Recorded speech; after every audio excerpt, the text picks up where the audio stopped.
Chairman senate یوسف رضا گیلانی کی زیر صدارت سینٹ اجلاس اور عباس پبی نے پروڈکشن آرڈر جاری کرنے پر چیئرمین سینٹ کا شکریہ ادا کیا. کہا کہ چیئرمین سینٹ نے اصولی موقف اپنایا اور اسٹینڈ لیا. وزیر قانون کی مداخلت پر مجھ پر سختیاں کم ہوئیں. مجھے گرفتار کرنے کی وجہ مہنگائی کے خلاف آواز اٹھانا ہے. یوسف رضا گیلانی بولے پروڈکشن آرڈر پر جزوی طور پر عمل درآمد سے چیئرمین سینٹ کے استحقاق کو مجروح اور اس کی اتھارٹی کو چیلنج کیا گیا. معاملہ استحقاق کمیٹی کے سپرد کرتا ہوں. سینیٹر عرفان صدیقی نے کہا کہ استحقاق کمیٹی کے فیصلے تک اس کو موضوع نزاع نہیں بنانا چاہیے. مصائب اور مشکلات آتے ہیں، سب نے برداشت کیا ہے.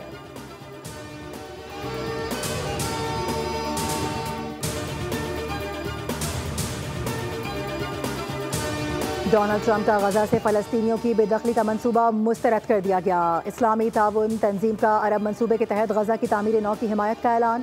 جدہ میں وزرائے خارجہ کونسل اجلاس میں نائب وزیر اعظم اور وزیر خارجہ اسحاق ڈار نے کہا کہ رمضان میں اسرائیلی حملے انتہائی قابل مذمت ہیں.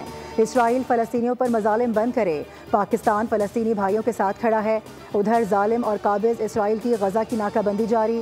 رفح میں بمباری میں 2 فلسطینی شہید. یمن کے حوثیوں کی اسرائیل کو وارننگ، غزہ کی ناکہ بندی ختم کرنے کے لیے 4 دن کی مہلت دے دی.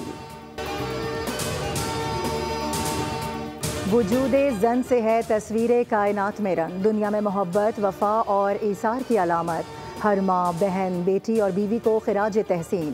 آج دنیا بھر میں خواتین کا دن منایا جا رہا ہے. وزیر اعظم کا خصوصی تقریب سے خطاب. کہا کہ خواتین کی تعلیم کے چیلنجز سے نمٹنے کے لیے اقدامات کریں گے. پاکستانی معیشت کے استحکام میں خواتین کا بھرپور کردار ہے. وفاقی وزیر قانون اعظم نذیر تارڑ بولے کہ آئندہ نسلوں کے لیے خواتین کو خود مختار بنائیں گے.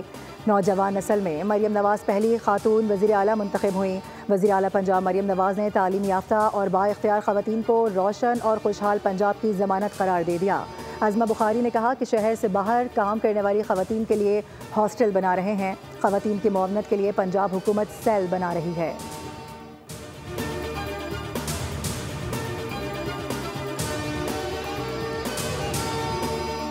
صدر مملکت آصف علی زرداری کا عالمی یوم نصفہ پر پیغام. کہا کہ ہر خاتون کے حقوق اور مواقع تک مساوی رسائی یقینی بنانے کی ضرورت ہے. اقوام متحدہ کے سیکریٹری جنرل انتونیو گوئٹریس نے کہا کہ خواتین کی آواز دبانے کے لیے ڈیجیٹل ٹولز استعمال ہو رہی ہیں. خواتین کے حقوق کے لیے جنگ کریں گے. خواتین کے عالمی دن پر وزیر اعلیٰ سندھ سید مراد علی شاہ کا سندھ میں خواتین کو ہر شعبے میں بااختیار بنانے کے عزم کا اظہار. ترقی کا سفر خواتین کی شمولیت کے بغیر ناممکن قرار دیا.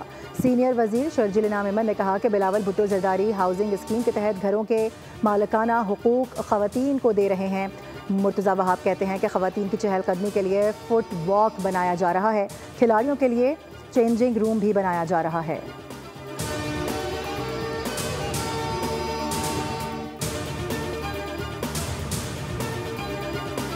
اور پنجاب کی 62% عوام نے عوامی خدمت اور مسائل کے حل کے لیے وزیر اعلیٰ پنجاب مریم نواز کی 1 سال کی کارکردگی کو غیر معمولی قرار دے دیا.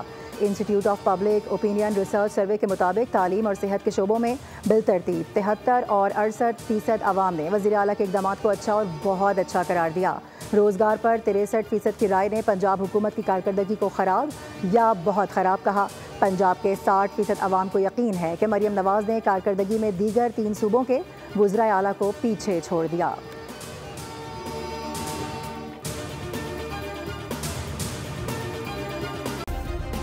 سبسکرائب کریں اور بیل دبائیں تاکہ کوئی خبر رہ نہ جائے.